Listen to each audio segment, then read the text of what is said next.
ZNS Total Sports is brought to you by Fourth Terrace Diagnostic Center.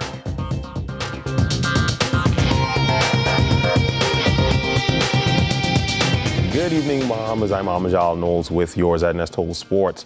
3 Bahamians in the water on day 2 of the 14th annual FINA Short Course World Swimming Championships in China co-incur in the pool first in Heat 2, Lane 5 of the men's 200-meter freestyle. You stopped the clock in 1 minute 56.62 seconds. That was good enough for 4th in the heat and 54th overall in the 64-man field. Kerr on his performance. Came back. I got a few things to work on that back half, but we focus on these next 2 days and come back strong for 100 free on Saturday. Finish the year off with a strong swim and come back home, swim some long course practices and get ready for nationals in June. From the NBA last night, DeAndre Ayton and the Phoenix Suns now on a 10-game losing streak, suffering their 24th loss on the season. They went down 111-86 on the road against the San Antonio Spurs. DeAndre finished up 6 for 10 from the field with another double-double, finishing with 12 points and 11 rebounds to go along with 4 assists and 2 block shots in just under 31 minutes. The Suns return home tomorrow night, still in search of win number 5 against the Dallas Mavericks. That was just the on-the-court news for the Suns. Off it, a bit more drama as owner Robert Sarver was threatening to move the team. City officials reporting that the Suns owner is threatening to take the team to Las Vegas, Seattle, or somewhere else in the Valley if funding is not approved for arena renovations. The Phoenix City Council is expected to delay a vote scheduled for later tonight, whether to push forward on the vote that would see the city of Phoenix spend $150 million on renovations, the Talking Stick Arena in total. The renovations would cost $230 million, with Sarver spending $80 million of his own money. And the UB men's basketball team set to play 3 games in Florida. They tip off tonight versus St. Thomas, Florida Memorial tomorrow, before ending with Broward College on Friday. Head coach Bacchus Roll on his expectations for the team.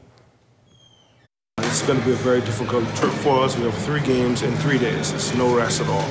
So, and of course, these are high-level teams. And we're very familiar with Florida Memorial. We've played them over the last 3 years. They have a new coach and a new system, so it'll be interesting to see if we can crack that and possibly pick up a win there. St. Thomas is huge. It's a big team. They're excellent talent. We played them great year before last in the first half. Fell apart late in the second half of the game. But it's going to be interesting to see if we can steal one of those games. And of course, then we play a smaller Broward County team, and we expect to pick up a win there. Well, the Makers Wanted Bahamas Bowl is right around the corner. Joining me in studio is the Bowl's founder, Lee Miller, and Executive Director, Richard Giannini. Thank you for joining us tonight. Thank you for having us. With the bowl right around the corner, you just tell us a bit about how organizers are preparing to make it an success in the final few weeks. Yeah, so the teams arrive on Monday, so we've got the last couple of days of preparation. We're really, really excited about our 5th annual Makers Wanted Bahamas Bowl. Teams get in on Monday. Game is next Friday at 12:30, Thomas A. Robinson Stadium. You can get tickets at the stadium, and we would love to see all the Bahamians come out. We've got the FIU Panthers against the Toledo Rockets. So all of you FI local alumni, come out and support your university.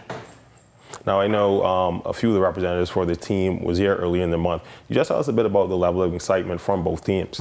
Well, both teams are really exciting teams. We have Toledo with their coach, Jason Candle, who is one of the youngest coaches in college football, and he's been at Toledo 3 years, and they've been to a bowl 3 years in a row. And they are a very high-scoring team. They've averaged like 44 points a game. The other team is very familiar to everyone in the Bahamas, FIU. Butch Davis is their head football coach. You'll probably remember him when he was with the University of Miami winning championships in the early 2000s. He went on to coach for the Cleveland Browns and North Carolina Tar Heels. He's one of the top coaches in the country, and they average 39 points a game. So we're going to really have a track meet out at Thomas Robinson Stadium on December 21st. Okay, you guys just tell me a bit about the youth clinic that is expected to take place sometime next week. Yes, so the youth clinic will be out at the rugby field at the Thomas A. Robinson Stadium on December 19th, starting at 2:30. It's going to be run by USA Football, and we're going to have members from both Toledo and FIU help run the clinic. We're going to have T-shirts and soft drinks, and it'll just be a great way to introduce the youth of the Bahamas to American football. Thank you. You heard it here first. Bowl games are certainly better in the Bahamas. And that's been a look at sports. A quick check on weather is up next.